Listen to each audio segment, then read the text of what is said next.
আসসালামু আলাইকুম রহমতুল্লাহি ওবরাকাতুহ।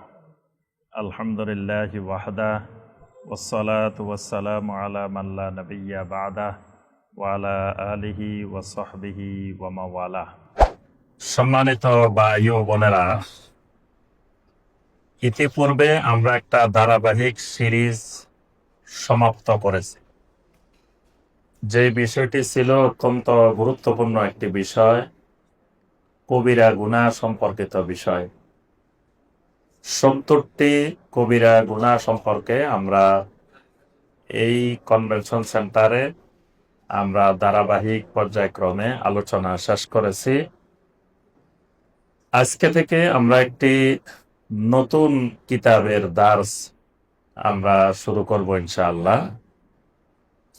যে কিতাবটি আমাদের দেশে, বাংলাদেশে বেশি পরিচিত না, কিন্তু আরব দুনিয়াতে, আরব বিশ্বে এই কিতাবটি খুবই প্রসিদ্ধ এবং সকল জনগণের কাছে, আম জনতার কাছে কিতাবটি পরিচিত। প্রত্যেকের ঘরে ঘরে কিতাবটি আছে। তো এই কিতাবটি মসজিদে হারামে এই কিতাবের উপরে দার্স হয়, মসজিদে নববীতে এই কিতাবের উপরে দার্স হয় এবং আরব বিশ্বের প্রত্যেকটি দেশে মসজিদগুলোতে এই কিতাবের উপরে দার্স হয়। তো কিতাবটির নাম হলো আদ-দুরুসুল মুহিম্মা লিআম্মাতিল উম্মাহ। এই নামটার অর্থ হইল আদ-দুরুসুল মুহিম্মা, মানে গুরুত্বপূর্ণ পাঠ সমূহ, দার্স সমূহ। লিআম্মাতিল উম্মাহ, উম্মার সাধারণ জনগোষ্ঠীর জন্য, আম জনগোষ্ঠীর জন্য অত্যন্ত গুরুত্বপূর্ণ দার্স সমূহ।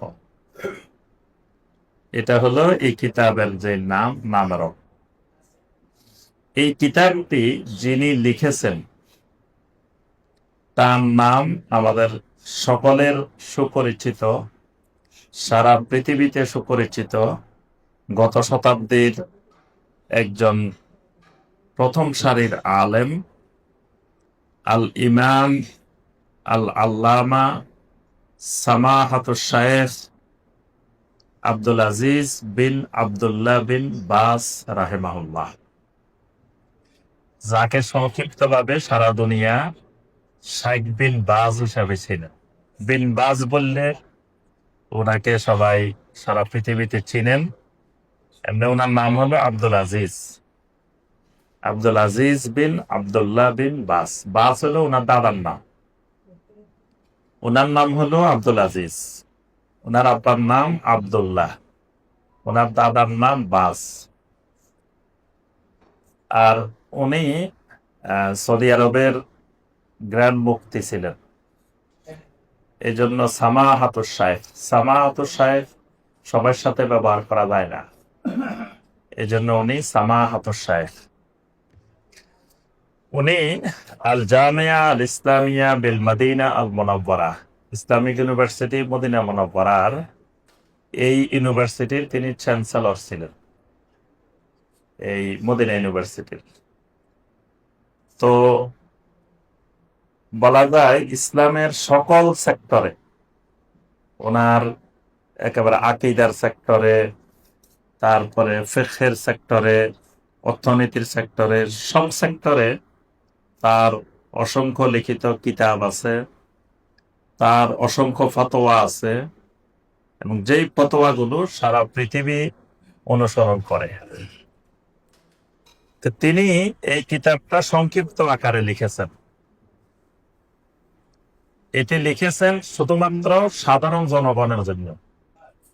সাধারণ জনগণের যে জিনিসগুলো জানা একান্ত প্রয়োজন, না জানলেই নয়, না জানলে ইমাম হারা হয়ে কবরে যাওয়া লাগে। এরকম গুরুত্বপূর্ণ জিনিসগুলোকে তিনি এই কিতাবটির মধ্যে একত্রিত করেছেন। এই কিতাবটির মধ্যে 18টি দার্স আছে।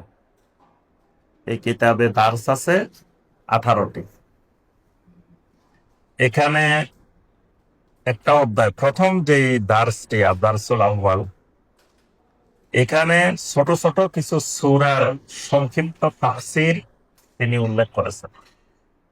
এই সূরাগুলোর তাফসীর যাতে সাধারণ জনগণ তাজবিদ সহকারে বিশুদ্ধভাবে সূরাগুলো মুখস্থ করে, সূরাগুলোর অর্থ জানে, সূরাগুলোর তাফসীর জানে, যাতে সলাতের মধ্যে সূরাগুলো সে পড়তে পারে, পড়ার সাথে সাথে সে বুঝতে পারে যে কি পড়তেছে।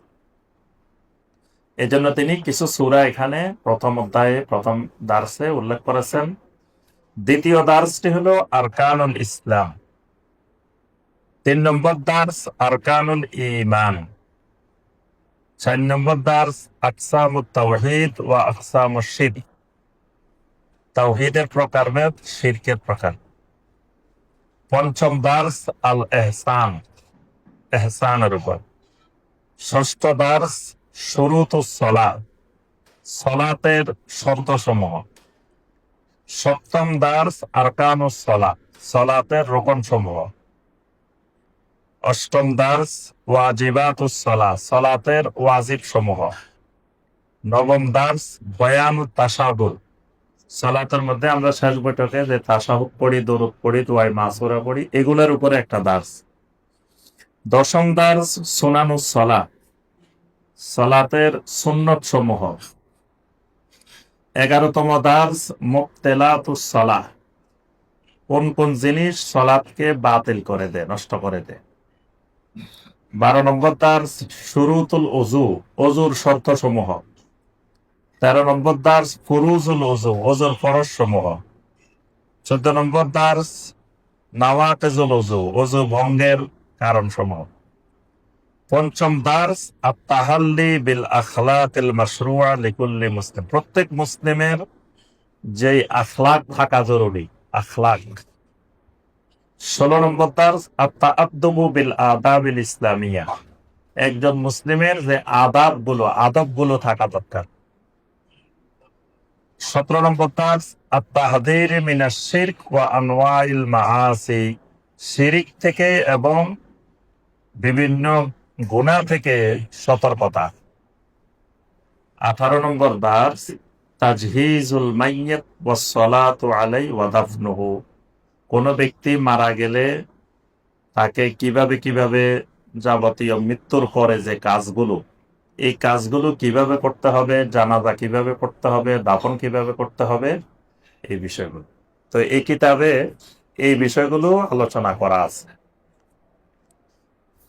এটি বাংলা ভাষায় অনুবাদ করা আছে, এটি অনলাইনেও পাওয়া যায়, islamhouse.com, এখানে এই কিতাবের বাংলা অনুবাদ করা আছে। আবার আমাদের কাছে এই কিতাবটা পাবেন, এটা বিভিন্ন পাবলিকেশনস, অনেক ভাইয়েরা তারা নিজেরা এটাকে ছাপিয়ে বিনামূল্যে বিতরণ করেন। তো আমরা ওনাদের থেকে সংগ্রহ করেছি। এর আগে আমরা মসজিদ as-সিদ্দিক শান্তিনগর, সেখানে আমরা এই কিতাবের দার্স দিয়েছি প্রথম থেকে শেষ পর্যন্ত। সেখানে আমরা সবাইকে ওইটি বিতরণ করেছি। ফেনীতে এটার দার্স চলতেছে, ফেনীতে আমার মাদ্রাসায় দারুত তাওহীদ আল মাদানিয়া মাদ্রাসায় এটার দার্স চলতেছে ধারাবাহিক। তো সেখানেও আমরা বিনামূল্যে এটা সবাইকে দিয়েছি। তো এখানেও আছে আমাদের কাছে, আপনারা সবাই পাবেন এটা। আমরা চেষ্টা করব সবাইকে এটা দেওয়ার জন্য। তো এটা আবার শুধু বাসায় নিয়ে রেখে দেওয়ার জন্য না, বাসায় নিয়ে পড়াশোনা করতে হবে। আর আমাদের অভ্যাস বিনামূল্যে পাইলে, বিনা পয়সায় পাইলে নেওয়ার জন্য খুব আগ্রহী। দেখবেন আপনি মসজিদে যাই বলবেন যে আপনাদেরকে একটা বিনামূল্যে বই দেওয়া হবে। যে জীবনে বই পড়ে নাই সেও যাই চাপাচাপি ধাক্কি করে নিয়ে আসবে, নেওয়ার জন্য খুবই আগ্রহী। ঠিক করছি আমরা মিলে যে দুটা দার্স পরে কিছু কোশ্চেন আনসার এমসিকিউর মতো করে দিব আর এটা কোথাও যেটা মানুষ পড়তে আগ্রহী হয়ে। জি জি জি। তো পরে কিন্তু দেখা যায় বিনামূল্যে পাইলে বাসায় নিয়ে আর পড়ালেখা করে না, বাসায় নিয়ে রেখে দেয়, উল্টাইও দেখে না। আর টাকা দিয়ে কিনে আনলে ওইটার একটু কদর থাকে। একটু পড়াশোনার পর এত টাকা দিয়ে আনছি, একটু উল্টে দেখি কি অবস্থা। তো পরে প্রোগ্রাম শেষ। তো আমরা এই বইটা আপনাদেরকে দিব, এবং আমাদের 2-3টা দার্স শেষ হইলে মাঝে মাঝে আপনাদের থেকে পরীক্ষা নেওয়া হবে। এটার এমসিকিউ আকারে প্রশ্ন থাকবে, এবং ওই যতটুকু আলোচনা হবে দার্স হবে এতটুকুর উপরে পরীক্ষা হবে ইনশাআল্লাহ, এবং পরীক্ষার পুরস্কারেরও ব্যবস্থা থাকবে ইনশাআল্লাহ। তো এই জন্য এটা ভালো করে মনোযোগ দিয়ে পড়াশোনা করতে হবে, এবং নিয়মিত আমরা এই দার্স গুলোতে থাকার চেষ্টা করব ইনশাআল্লাহ। আল্লাহ পাক আমাদেরকে তৌফিক দান করুন। তো প্রথম দার্স যেটা, এখানে শুধু কিছু সূরার সংক্ষিপ্ত তাফসীর, তো ওইটা আপনারা নিজেরা পড়ে নেবেন, ওইটা আর আমরা এখানে দার্সে আলোচনা করতেছি না। আজকে আমরা যে দার্স থেকে প্রথম শুরু করব, আদ-দারসুস সানি, দ্বিতীয় দার্স, দ্বিতীয় পাঠ। দ্বিতীয় পাঠটা যেই যতটুকু আছে একদিনে এক দার্সে শেষ হবে না আমাদের। তো এই জন্য আমরা এটাকে 2 দার্সে আলোচনা করবো। আর দারসুস সানিটা 2টা দার্সে আমাদের আলোচনা হবে। আজকে অর্ধেক, পরবর্তী ক্লাসে ইনশাল্লাহ অর্ধেক। তো এই দার্সটা হলো আরকানুল ইসলাম, ইসলামের রোকন সমূহ। ইসলামের রোকন কয়টা বলেন তো দেখি? 5টি। ইমানের রোকন কয়টি? 6টি। মাশাআল্লাহ, এটা মনে রাখতে হবে। অনেকে এলোমেলো করে ফেলায়, ইসলামের কয়টা, ইমানের কয়টা। তাহলে ইসলামের রোকন 5টি, ইমানের রোকন 6টি। আজকের আলোচনা ইসলামের রোকন। তো প্রথমে আমরা যে অংশের ব্যাখ্যা করব, শাইখ বিন বাজ রাহিমাহুল্লাহ বলেন, আদ-দারসুস সানি আরকানুল ইসলাম, বায়ানু আরকানুল ইসলাম আল খামসা। এই দার্সে ইসলামের 5টি আরকান বয়ান করা হবে। ওয়া আউয়ালুহা ওয়া আ'যামুহা শাহাদাতু আল্লা ইলাহা ইল্লাল্লাহ ওয়া আন্না মুহাম্মাদার রাসূলুল্লাহ। 1 নম্বর রুকন কি? জি, বলেন তো দেখি, আপনারা আগে একটু বলেন, ইসলামের 1 নম্বর রুকন কি? অনেকে বলেন যে ঈমান। আসলে ঈমান না। নবী সাল্লাল্লাহু আলাইহি ওয়াসাল্লাম বলেন নাই যে ঈমান। নবী সাল্লাল্লাহু আলাইহি ওয়াসাল্লাম বলছেন কি? শাহাদা। সংক্ষেপে যদি বলেন শাহাদা। কিসের শাহাদা? 2টি যে বিষয়ের শাহাদা। একটি হলো লা ইলাহা ইল্লাল্লাহর শাহাদা, আর একটা হলো মুহাম্মাদুর রাসূলুল্লাহ সাল্লাল্লাহু আলাইহি ওয়াসাল্লামের শাহাদা। এই 2টি জিনিসের শাহাদা। শাহাদা মানে কি? সাক্ষী। শাহাদা মানে সাক্ষী। যে কোনো লেনদেনের ক্ষেত্রে সাক্ষী রাখা মুস্তাহাব। যে কোনো লেনদেন, যে কোনো 2জন ব্যক্তির মধ্যে যে কোনো ধরনের লেনদেন হবে, এ ব্যাপারে সাক্ষী রাখা শরীয়তে মুস্তাহাব, এবং সাক্ষী থাকাটাও মুস্তাহাব, এবং প্রয়োজনের সময় সাক্ষী দেওয়া ওয়াজিব। সাক্ষী থাকা মুস্তাহাব, কিন্তু প্রয়োজনের সময় সাক্ষী দেওয়া ওয়াজিব। মিথ্যা সাক্ষী দেওয়া হারাম, এবং 3টা আকবারুল কাবায়েরের একটা আকবারুল কাবায়ের, মানে বড় গুনার মধ্যে কবিরা গুনারও কবিরা গুনাহ 3টা। তার মধ্যে 3 নম্বরটা হলো শাহাদাতুজ জুর, মিথ্যা সাক্ষী দেওয়া। আর হারাম লেনদেনের সাক্ষী থাকা হারাম। ধরেন 2 জনের সুদের টাকা পয়সা লেনদেন করতেছে, আপনারা বললো যে ভাই আসেন একটু একটা স্বাক্ষর। কি সাক্ষী? আপনি সাক্ষী থাকবেন। এই সাক্ষী থাকা হারাম। ওরা সুদের লেনদেন করি যে গুনাহগার হবে, আপনি সাক্ষী থাকার কারণেও সেই গুনাহগার হবে। তাহলে বোঝা যায় ইসলামে সাক্ষ্য, শাহাদা, এটা খুবই গুরুত্বপূর্ণ জিনিস। এবং সাক্ষী কার কার গ্রহণযোগ্য হবে এটাও শরীয়তে নির্ধারিত আছে। সব মানুষের সাক্ষী, সব মুসলিমের সাক্ষী গ্রহণযোগ্য হবে না। ইমাম আহমদ বিন হাম্বল রাহিমাহুল্লাহ বলেন, যে মুসলিম সুন্নতকে গুরুত্ব দেয় না, সুন্নত পরিহার করে সবসময়, এই মুসলিমের সাক্ষী ইসলামী আদালত গ্রহণ করবে না। যেমন ধরেন দাড়ি রাখে না, এই মুসলিমের সাক্ষী ইসলামী আদালতে গ্রহণযোগ্য হবে না। পর্দা করে না, এই মহিলার সাক্ষী ইসলামী আদালতে গ্রহণযোগ্য হবে না। সুন্নতে মুআক্কাদা নামাজ পড়ে না, নিয়মিত ছাড়ি দেয়, ইচ্ছা করে ছেড়ে দেয়, এই মুসলিমের সাক্ষীও গ্রহণযোগ্য হবে না। কারণ যেই লোক সুন্নত ছেড়ে দেয় তার কাছে মিথ্যা বলা সহজ, সে মিথ্যা সাক্ষী দিতে পারে। এই জন্য প্রত্যেকটি জিনিসের ক্ষেত্রে সাক্ষী, যেমন সাপ দেখার জন্য সাক্ষীর শর্ত আছে, বিয়ে শাদীর ক্ষেত্রে সাক্ষীর কথা আছে। এরকম ইসলামী শরীয়তের অনেক বিষয় শাহাদার সাথে সংযুক্ত। তো ইমানের ক্ষেত্রে, ইসলামের ক্ষেত্রে ও শাহাদা অত্যন্ত গুরুত্বপূর্ণ জিনিস। কোন ব্যক্তি মনে মনে সব বিশ্বাস করে কিন্তু শাহাদা দেয় না, সাক্ষী দেয় না, এই লোক মুসলিম হবে না। তার দৃষ্টান্ত আবু তালেব। আবু তালেব মনে মনে জানতো সবকিছু ঠিক, কিন্তু নবী সাল্লাল্লাহু আলাইহি ওয়াসাল্লাম যখন বলছেন ইয়া আম্মি কুল লা ইলাহা ইল্লাল্লাহ, চাচা আপনি লা ইলাহা ইল্লাল্লাহর সাক্ষী দেন, কিন্তু সে সাক্ষী দেয় নাই।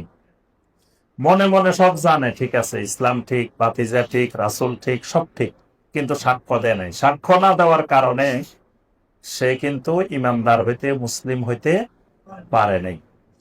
আবার সাক্ষ্য দিছে, কিন্তু সাক্ষ্য জবানে সাক্ষ্য দিছে, কিন্তু সেটা অন্তরে বিশ্বাস করে নাই। তাহলে এই সাক্ষ্য দিলেও মুসলিম হবে না। যেমন মুনাফিকেরা জবানে সাক্ষ্য দিছে, কিন্তু অন্তরে এই সাক্ষ্য ছিল না। তো ইসলামের 1 নম্বর রোকন যেটা, সেটি হলো শাহাদাতু আল্লাহ ইলাহা ইল্লাল্লাহ ওয়া আন্না মুহাম্মাদার রাসূলুল্লাহ। সংক্ষেপে যদি বলি শাহাদা। আজকে আমাদের শুধু আলোচনা 1 নম্বরটা, 2 নম্বর বাকি 4টা আমরা যাব না। এক নং- এক- 1 নম্বরটারও পুরাটাই যাব না, 1 নম্বরের শুধু শাহাদাতু আল্লাহ ইলাহা ইল্লাল্লাহ। আজকে আমাদের আলোচনা লা ইলাহা ইল্লাল্লাহ পর্যন্ত। পরবর্তী দার্সে আমাদের মুহাম্মদ রাসূলুল্লাহ থেকে শুরু করে ইকামিস সালাহ, ইতাইজ যাকাত, ওয়াল হজ, ওয়া সাওম রমাদান, সেগুলো আমরা পরের দার্সে যাব। তো শাইখ বিন বাজ রাহমাহুল্লাহ বলেন বিশারফে মাআনিহা, এই যে লা ইলাহা ইল্লাল্লাহ সাক্ষ্য দিবে, মুহাম্মদ রাসূলুল্লাহ সাক্ষ্য দিবে, এটার অর্থ ব্যাখ্যা সহকারে আলোচনা হবে মা বায়ানে শুরুতে লা ইলাহা ইল্লাল্লাহ। লা ইলাহা ইল্লাল্লাহ সাক্ষ্য দেওয়ার কিছু শর্ত আছে, সেই শর্তগুলো আলোচনা হবে। ওয়া মা'নাহা লা ইলাহা, লা ইলাহার অর্থ হলো নাফিয়ান জামিআ মা ইউবাদু মিন দুনিল্লাহ, আল্লাহ ছাড়া দুনিয়াতে যত বাতিল মাবুদের ইবাদত করা হয়, সমস্ত বাতিল মাবুদকে অস্বীকার করা, না করা, এটা হলো লা ইলাহা। আর ইল্লাল্লাহ মুসবিতান আল ইবাদাতা লিল্লাহি ওয়াহদা লা শারীকা লাহ। ইল্লাল্লাহর অর্থ হলো একমাত্র তাওহীদের ভিত্তিতে আল্লাহর ইবাদত করা, লা শারীকা লাহ শিরিক মুক্ত হয়ে আল্লাহর ইবাদত করা। এই লা ইলাহা প্লাস ইল্লাল্লাহ দুইটা মিলেই এই শাহাদাতু আল্লাহ ইলাহা ইল্লাল্লাহ। এবার আসেন রোকন। প্রথম বলছে ইসলামের রোকন। রোকনটা কি জিনিস? রোকন কাকে বলে? কে বলতে পারবেন? বলেন তো দেখি, রোকন কাকে বলে? রোকনটা ইসলামে গুরুত্বপূর্ণ জিনিস। প্রত্যেকটা জিনিসের রোকন আছে। ধরেন সালাতের রোকন আছে। শর্ত আর রোকন এক জিনিস না। শর্ত এবং রোকন দুটার মধ্যে পার্থক্য আছে। একটা শর্ত, একটা রোকন। রোকন কাকে বলে? হ্যাঁ, রোকন আর শর্তের পার্থক্য বলি নেই। আমি জিজ্ঞাসা করছি, আগে প্রশ্ন বুঝতে হবে। প্রশ্ন হলো রোকন কাকে বলে, রোকন কি? তো শুধু পিলার বললে রোকন হয়ে যায়? মানে রোকনের একটা সংজ্ঞা আছে তো, রোকন কাকে বলে, ডেফিনিশন অফ রোকন। রোকন কাকে বলে, রোকনের সংজ্ঞা। যে হ্যাঁ, মানে রোকনের সংজ্ঞা হলো যে লা ইয়াকুমু ইল্লা আলাইহা, মানে এমন একটি জিনিস যে জিনিস বাদ দিলে ওই জিনিস দাঁড়াইতে পারবে না। যে জিনিস বাদ দিলে ওই জিনিসটাই খুঁজে পাওয়া যাবে না, ওই জিনিসটাই থাকবে না। এটাকে বলা হয় কি? রোকন। যেমন ধরেন এই যে বিল্ডিংটা বানাইছে, বিল্ডিংটার মধ্যে মাঝে মাঝে কিছু পিলার দেওয়া লাগছে না? এই পিলার গুলো যদি বাদ দেওয়া হয় তাহলে এই জিনিসটা দাঁড়িয়ে থাকতে পারবে না, এটা যে কোনো মুহূর্তে ভেঙে পড়ে যাবে। তাহলে যেই পিলার গুলোর উপরে, খুঁটিগুলোর উপরে এই ভবনটা দাঁড়িয়ে আছে, এই বিল্ডিং এর রোকন ওইগুলা হলো এই বিল্ডিং এর রোকন। তো কেউ যদি জিজ্ঞাসা করে যে বারিধারা ডিওএইচএস কনভেনশন সেন্টারের রোকন কয়টি, তাহলে উত্তর কি হবে? এটার পিলার যে কয়টা, রোকনও সে কয়টা। এবং পিলার যত মজবুত হবে এই বিল্ডিংটা তত মজবুত হবে। পিলার যত দুর্বল, এই বিল্ডিং এর রোকন যত দুর্বল, এই বিল্ডিংও তত দুর্বল। এজন্য প্রত্যেকটি জিনিসের আপনার রোকন আছে। আপনি কারোর সাথে একটি বেচা কিনা করবেন, চুক্তি করবেন, এটারও একটা রোকন আছে। বেচা কিনা করতে হইলে, লেনদেন করতে হইলে এক নম্বরে আল আকেদান, দুটা পক্ষ থাকতে হবে। ক্রেতা থাকতে হবে, বিক্রেতা থাকতে হবে। ক্রেতা আছে, বিক্রেতা নাই, বিক্রেতা আছে, ক্রেতা নাই, তাহলে কি চুক্তি হবে, বেচা কিনা হবে? এটা রোপণ, বেচা কিনার রোপণ। এটা যে দুইজন আপনার ক্রেতা বিক্রেতা লাগবে, দুইটা পক্ষ লাগবে। তারপরে এটা রোপণ ইজাব কবুল। ইজাব কবুল না হইলে বেচা কিনা হবে না। একজন বলবে আমার এই জিনিস বিক্রির প্রস্তাব করলাম, আরেকজন বলবে আপনার এই জিনিস আমি কিনে নিলাম। তাহলে এই যে ইজাব এবং কবুল, এটা হলো রোকন। এরকম প্রত্যেকটি জিনিসের একটা কিছু রোকন আছে, রোকন ছাড়া কিছুই নেই। আচ্ছা, এবাদতের রোকন কয়টি?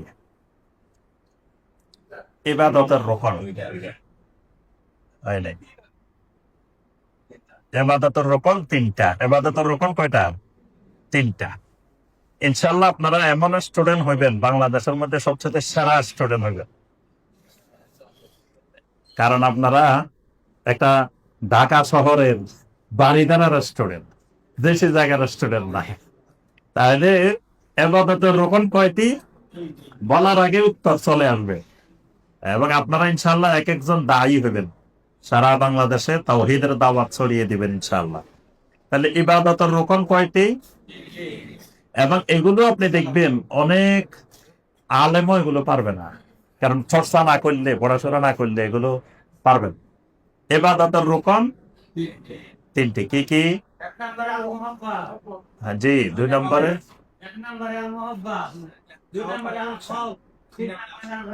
আর রাজা, মাহাব্বাত, খাউফ, রাজা। বাংলা যদি বলেন ভালোবাসা, ভয়, আশা। এই তিনটা যদি কোনো ইবাদতের মধ্যে পাওয়া যায় এটা ইবাদত। তিনটার একটা যদি অনুপস্থিত থাকে এটা ইবাদত হবে না, এটা আল্লাহর ইবাদত হবে না। তিনটা পাওয়া যাওয়া লাগবে। রোকন মানে তিনটাই থাকতে হবে, একটার অনুপস্থিত থাকা এখানে যাবে না। তাহলে ইসলামের এরকম কিছু রোকন আছে, লা ইয়াকুমু ইল্লা আলাইহা। এগুলা না হইলে ইসলাম দাঁড়াইতে পারে না, ইসলামে থাকে না। তাহলে দেখেন বাংলাদেশের মানুষের মধ্যে ইসলাম আছে? বাংলাদেশের মুসলিমদের ইসলাম আছে কিনা? কথা কয় না। এটার নাকি গবেষণা দরকার, মুক্তি হওয়া দরকার। নাই, ইসলাম নাই। পাঁচটা রকম দেখেন, পাঁচটা রকমের একটা রকমও ঠিক মতো নাই। প্রথম যেটা শাহাদাতু আল্লাহ ইলাহা ইল্লাল্লাহ ওয়া আন্না মুহাম্মাদুর রাসূলুল্লাহ, এটাতে 99.99% ফেল, এটা নাই, টোটালি নাই। দুই নম্বর একামিস সালাত, 95% একামিস সালার মধ্যে নাই। 95% মুসলিম সালাম কায়েমের মধ্যে নাই। জি, 95% ধরেন একামে সালা নাই। এটা ইজ জাকাত।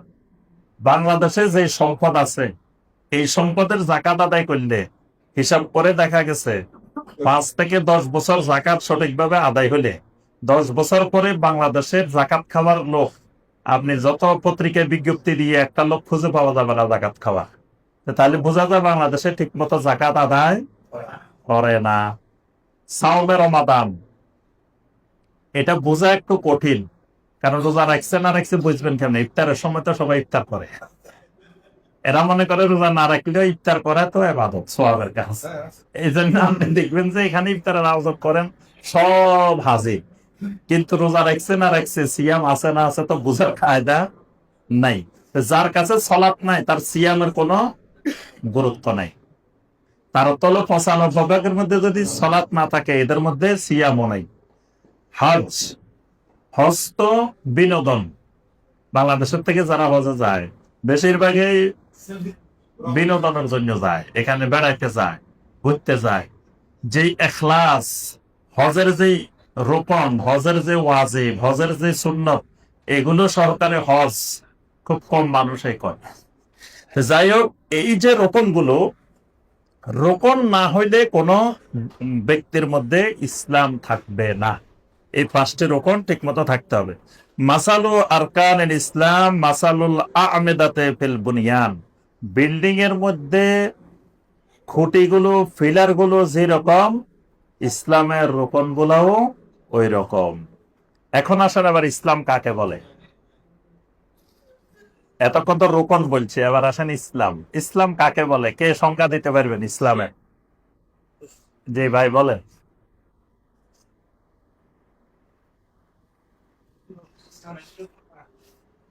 জি, এটার একটু বাংলা বুঝাই দেন।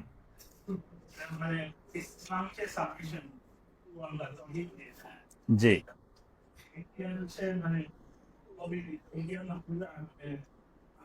আনুগত্যকে নিজের জন্য বাধ্যতামূলক করে নেওয়া, আবশ্যক করে নেওয়া। জি, মাশাআল্লাহ মাশাআল্লাহ। ভাইজানের নামটা কি না? সাদাত। সাদাত ভাই, আজকে সাদাত ভাই 5টা ইসলামের সংজ্ঞা। তো অত্যন্ত দুঃখজনক বিষয় হলো বাংলাদেশে মুসলিম ইসলামের সংজ্ঞা জানে না। আমি একজন শিক্ষক, আমাকে যদি জিজ্ঞেস করেন শিক্ষক কাকে বলে, তা আমি যদি শিক্ষকের সংজ্ঞাই না জানি তার অর্থ হলে আমি অযোগ্য শিক্ষক। শিক্ষক কাকে বলে এটাই জানি না, আমি শিক্ষকতা করি।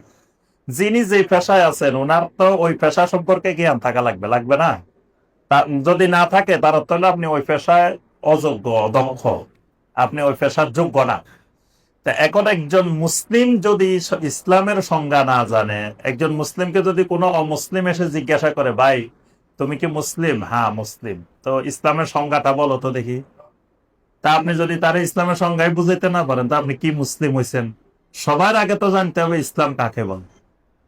তো এই যে ভাই যে সংজ্ঞাটা বলছেন এটাই হলো ইসলামের জামে মানে সংজ্ঞা। আল ইসলাম হুয়াল ইসতিসলামু লিল্লাহি বিত্তাওহীদ। আরবি সহ মুখস্থ করে ফেলবেন। জীবনে কত কিছু মুখস্থ করছেন হিসাব আছে। মুখস্থ করতে করতে করতে করতে কত পরীক্ষা দিচ্ছেন, কত কিছু মুখস্থ করছেন, আজে বাজে দুনিয়ার কত জিনিস মুখস্থ করছেন না? মুখস্থ কম করছেন না জীবনে। তো এই অল্প কয়টা জিনিস ইসলামের মৌলিক মৌলিক জিনিসগুলা, এগুলো মুখস্থ করার কোনো বিষয় না। কত অঙ্কের সূত্র মুখস্থ করছেন। আমরা অঙ্কের সূত্র এগুলো টেবিলের সামনে দিয়ে লিখে সারাক্ষণ রাখতাম। এ প্লাস বি হোল স্কয়ারের সূত্র, তারপরে এ স্কয়ার প্লাস বি স্কয়ারের সূত্র, এই সূত্র এই সূত্র, ওরে আল্লাহ মুখস্থ করতে করতে এখন থেকে এগুলার কোনো কামে নাই। কোনোদিন কামে লাগে? এ প্লাস বি হোল স্কয়ার। তা আপনি যেগুলা নিয়মিত কাজে লাগবে দুনিয়া আখেরাতে, সেইগুলা মুখস্থের বেলায় মানুষ নাই দেখবেন। তাহলে ইসলাম কাকে বলে আরবি সহ মুখস্থ করবেন। হুয়াল ইসতিসলামু লিল্লাহি বিত্তাওহীদ, মানে তাওহীদ সহকারে আল্লাহর কাছে আত্মসমর্পণ করা। ওয়াল ইনকিয়াদু লাহু বিত্তাআহ, আত্মসমর্পণের পরে এবার আল্লাহর আনুগত্যকে নিজের জন্য আবশ্যিক করে নেওয়া। আল্লাহ যা করতে বলবেন তাই করব, আল্লাহ যা মানা করেন সেটা করব না। এটাকে বলে তাআহ, আনুগত্য। ওয়াল বারাআতু মিনাশ শিরকে ওয়া আহলিহি, শিরিক এবং শিরিককারী থেকে নিজেকে মুক্ত রাখা, এটার নাম হলো ইসলাম। সহজ না? এটা কঠিন আছে কিছু? আরে কয় না, তার অর্থ মানে কঠিন। এটা কঠিন না, এটা সহজ। তিনটা জিনিস, এই তিনটা জিনিস মনে রাখলে হবে। তো এখানে ইসলামের সংজ্ঞা দেওয়া হয়েছে, সংজ্ঞা দিয়ে বলছেন ফামান আবা আন ইয়াস্তাসলিমা লিল্লাহি আযজা ওয়া জাল ফাহুয়া মুস্তাকবির। কোন ব্যক্তি যদি আল্লাহর কাছে আত্মসমর্পণ করতে অস্বীকার করে, ফাহুয়া মুস্তাকবিরুন, সে হলো অহংকারী, সে হলো অহংকারী। ওয়ামান ইস্তাসলামা লিল্লাহি আযজা ওয়া জাল ওয়া লিগাইরিহি ফাহুয়া মুশরিকুন, যে লোক আল্লাহর কাছেও আত্মসমর্পণ করে আবার অন্যের কাছেও আত্মসমর্পণ করে, এই লোকের নাম হলো মুশরিক, এই লোকের নাম হলো মুশরিক। আর মুস্তাকবির মানে কাফের, মুস্তাকবির মানে কাফের, মানে কুফরির অন্যতম একটা প্রকার হলো অহংকার। ইবলিসের ব্যাপারে আল্লাহ বলেছেন আবা ওয়াস্তাকবারা ওয়া কানা মিনাল কাফিরিন। ইবলিসকে সাজদা করতে বলার পরে সে অস্বীকার করছে, অহংকার করছে। আল্লাহ পাক বলেন ওয়া কানা মিনাল কাফিরিন, এই কারণে সে কাফেরদের অন্তর্ভুক্ত হয়ে গেছে। তাহলে যে লোক বলে যে আমি আত্মসমর্পণ করবই না আল্লাহর কাছে, এই লোক হবে কি? কাফের। আরেকজন বলে যে না আমি আত্মসমর্পণ করবো, তবে আল্লাহর কাছেও করবো, আরেকজনের কাছেও করবো, এই লোক হবে কি? মুশরিক। তাহলে কাফের আর মুশরিকের পার্থক্য বুঝছেন? এজন্য এটা মনে রাখবেন, কুফর আর শিরিক, সমস্ত শিরিক কুফর। মানে যে লোকটা মুশরিক, তা আল্লাহর কাছেও করবে, অন্যের কাছেও করবে, এই লোক মুশরিকও কাফেরও। আবার যে লোকটা বলছে যে না আমি কারো কাছে আত্মসমর্পণ করবো না, আল্লাহর কাছেও না, কারো কাছেই না, এই লোক কাফের, এই লোক কিন্তু মুশরিক না। বুঝে আসছে? তাহলে প্রত্যেক কাফের মুশরিক না, কিন্তু প্রত্যেক মুশরিক কাফের। নবী সাল্লাল্লাহু আলাইহি ওয়াসাল্লামের হাদিস দ্বারা ইসলামের এই 5টি রোকন প্রমাণিত। সহিহ আল বুখারী, সহিহ মুসলিমের হাদিস। নবী সাল্লাল্লাহু আলাইহি ওয়াসাল্লাম বলেন বুনিয়াল ইসলামু আলা খামস, ইসলাম 5টি ভিত্তির উপরে প্রতিষ্ঠিত হয়েছে। শাহাদাতে আল্লাহ ইলাহা ইল্লাল্লাহ ওয়া আন্না মুহাম্মাদার রাসূলুল্লাহ। 1 নম্বরটা হইল এই সাক্ষ্য দেওয়া যে আল্লাহ ব্যতীত কোনো সত্য মাবুদ নাই, মুহাম্মদ সাল্লাল্লাহু আলাইহি ওয়াসাল্লাম আল্লাহর রাসূল। এটার আমরা দুইটার ব্যাখ্যা জানবো। আজকে শুধু লা ইলাহা ইল্লাল্লাহ সাক্ষ্য দেওয়ার ব্যাখ্যা জানবো, পরে দার্সে মুহাম্মদ রাসূলুল্লাহ কেমনে সাক্ষ্য দিতে হবে সেটার ব্যাখ্যা জানবো।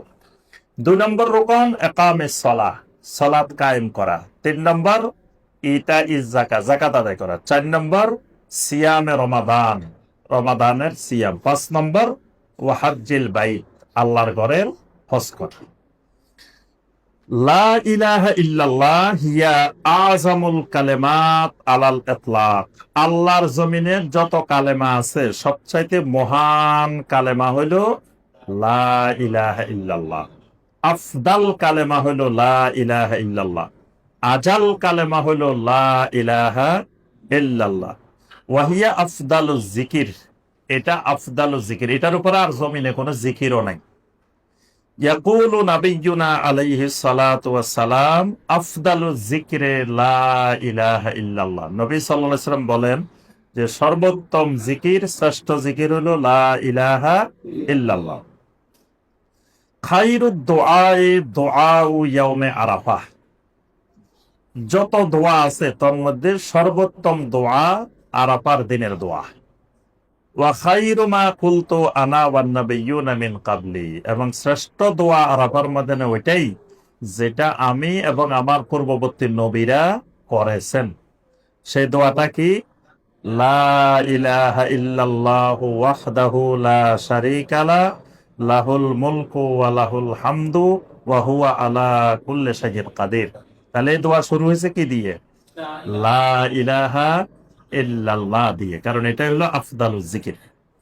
সাফা মারওয়ার উপরে উঠলে, সাফা পাহাড়ের উপরে উঠলে, সাফা মারওয়া পাহাড়ের উপরে উঠলে প্রথমবার এই জিকির করতে হয়, লা ইলাহা ইল্লাল্লাহু ওয়াহদাহু লা শারীকা লাহু লাহুল মুলকু ওয়া লাহুল হামদু ওয়া হুয়া আলা কুল্লি শাইইন কাদির। লা ইলাহা ইল্লাল্লাহু ওয়াহদা আনজাযা ওয়া'দা ওয়া নাসারা আবদা ওয়া হাজামাল আহজাবা ওয়াহদা। তাহলে বোঝা যায় যে এই লা ইলাহা ইল্লাল্লাহটা আফদাল জিকির। আল্লাহর জমিনে যত নবী রাসূল পাঠিয়েছেন, ওয়াহিয়া জুবদাতু দাওয়াতিল মুরসালিন, সমস্ত নবী রাসূলদের দাওয়াত ছিল লা ইলাহা ইল্লাল্লাহ। আল্লাহ পাক যেটিকে সূরা আল আম্বিয়ার 25 নম্বর আয়াতে কারিমা বলছেন, ওয়ামা আরসালনা মিন ক্বাবলিকা মির রাসূলিন ইল্লা নূহি ইলাইহি আন্নাহু লা ইলাহা ইল্লা আনা ফা'বুদুন। আপনার আগে যত রাসূল আমি পাঠিয়েছি সবাইকে আমি ওহী নাজিল করছি এই মর্মে যে তোমরা দুনিয়ার মানুষকে দাওয়াত দাও লা ইলাহা ইল্লাল্লাহ, আর বলো ফা'বুদুন, একমাত্র পৃথিবীর মানুষ যেন আমি আল্লাহর গোলামি করে। তাহলে এই লা ইলাহা ইল্লাল্লাহ সমস্ত আম্বিয়া আলাইহিমুস সালামের দাওয়াত। এই লা ইলাহা ইল্লাল্লাহর দুইটা রোকন আছে। লা ইলাহা ইল্লাল্লাহর দুইটা রোকন, 8টা শর্ত। লা ইলাহা ইল্লাল্লাহর দুইটা রোকন, 8টা শর্ত মনে রাখতে হবে। লা ইলাহা ইল্লাল্লাহর রোকন কয়টি, শর্ত কয়টি? এবার আসেন রোকন আর শর্ত দুইটা আলাদা কেন করলাম? দুইটাই ফরজ। রোকনও ফরজ, শর্ত ফরজ। রোকন হলো ভিতরের পার্ট, শর্ত হলো বাহিরের পার্ট।